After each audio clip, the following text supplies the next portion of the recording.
Hey everyone, welcome back to the Shubham Compile Tech channel. In today's video, we are going to practically learn about the HTML head tag and why it is so important for every web page. We have talked a bit about the head tag in our HTML and document video already, but in this video, we will dive deeper into the HTML head element or tag. So let's start with the fundamentals of head tag. The head tag is container for metadata and is placed between the HTML tag and the body tag. The metadata is information about the web page that is not currently visible to users but is very important for client browsers and search engines. Metadata typically define the document title, character set, styles, scripts, and other meta information. Now let's start integrating the title tag in our head element. So if we go to our Visual Studio Code here and let's define a title to our web page here. So give it a title element here and inside it let's write HTML tutorial, and the title element defines the title of the document. The title must be text only and it is shown in the client browser's title bar or in the page tab name. The title element is required in HTML documents. Without it, it will just display the file name as web page title. Also, the content of a page title is very important for search engine optimization,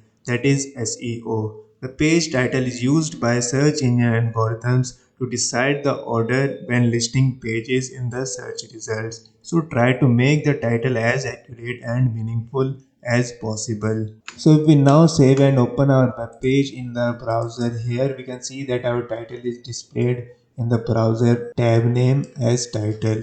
Next we have the style element in the head element. The style element is used to define style information for a single HTML page. So if we go to our Visual Studio Code here and add a style tag here inside the header element and we write style, and inside it we write body to give our web page a background color. So let's give it a background color property here and let's just say teal, and let's just save it and open in the web browser here. So we can see that if we refresh our page, we can see that our background color has been changed with the help of style element, which is inside the head element. Next we have the link element inside the head element. The link element defines the relationship between the current document and an external resource. The link element is most often used to link to external style sheet and also for adding a favicon icon to the website. A favicon is basically a small icon shown in the browser tab along with the title. So let's go to our Visual Studio Code here and let's remove the style tag from here and create a new link here to our external style sheet that we need to create. So let's go to new file here and create a style.css file here, and inside it let us define some styles here. So let's define a style for our body element here, and we just need to change the background color to, let's just say, teal, and text color to as such as white.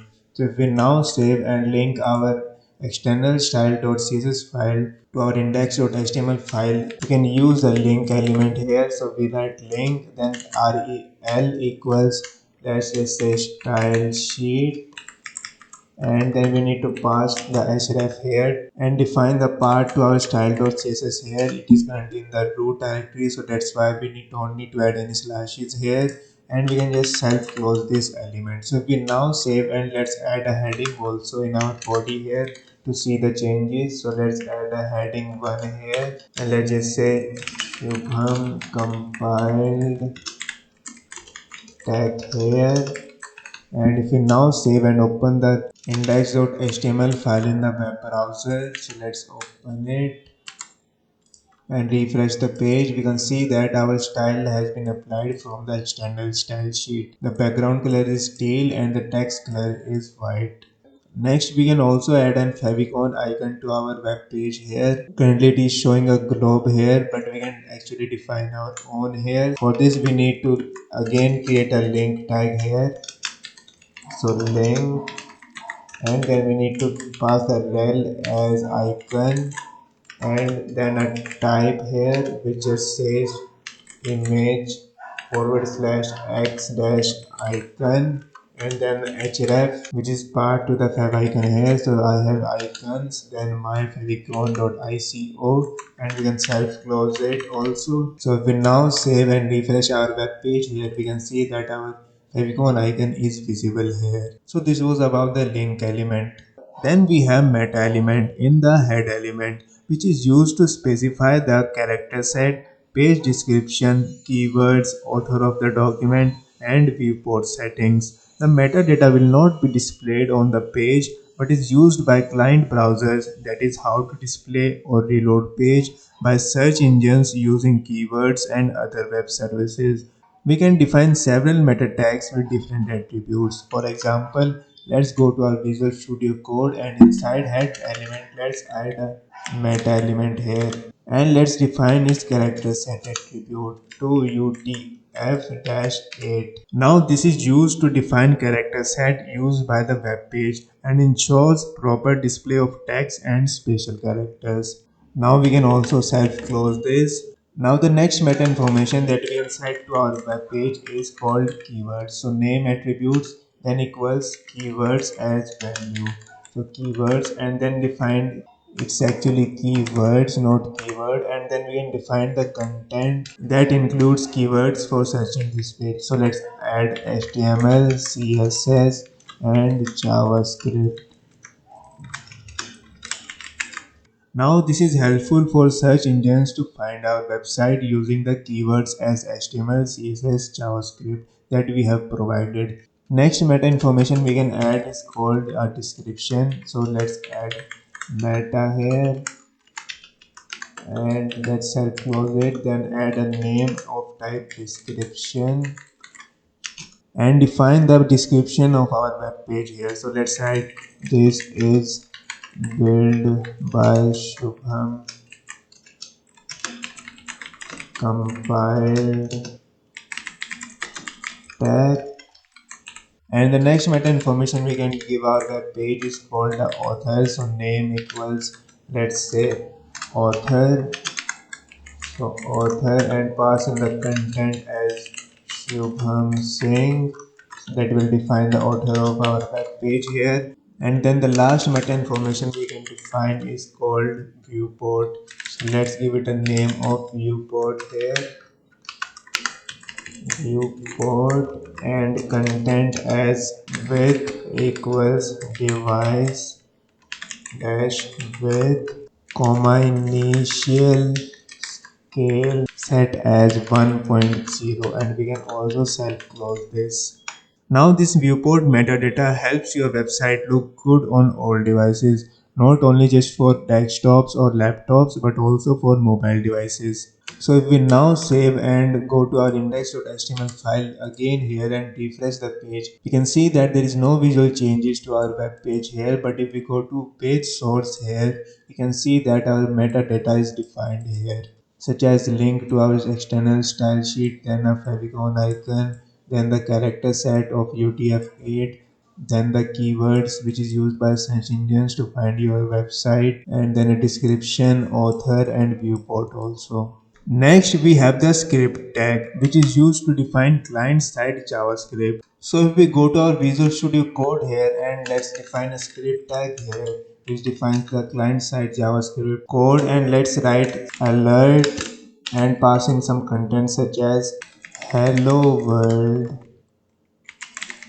and add a semicolon at the end of it and save it and load it in the web browser. We can see that there is an alert that is saying hello world before loading the web page. So if we click on OK, it will load our web page correctly. Now we can also define the script tag in body tag of our document to let the page load first and then load the script file for faster load times, but may result in bugs if not handled correctly. So if we move our script element from the head element and paste it inside the body element at the bottom, and if we now save and refresh our page, we can see that our background color of web page has been changed, and if we click on OK, we can see that our web page has been loaded successfully. Next we have the base element in the head element, which is used to specify the base URL or target for all relative URLs in a web page. So we go to our Visual Studio Code here and let's add the base element here. Let's add base and add a href here. Let's just say images, and let's just self close this tag here and remove the script element from here because we don't need it anymore, and then define an image element here with the source which is relative to the current base element. So if we now say my picture dot png and let's give it a width of 200 and height of also 200, and if we now close the image element and save it and open the index.html file in the web browser here and refresh the page, we can see that our image element has been loaded with the help of our base element, which defines the base URL or relative URLs. Now the base element must have either an href or a target attribute present or both, and there can only be a single base element in a document. So to recap what we have done so far, firstly we have learned about what is head element and how to use it,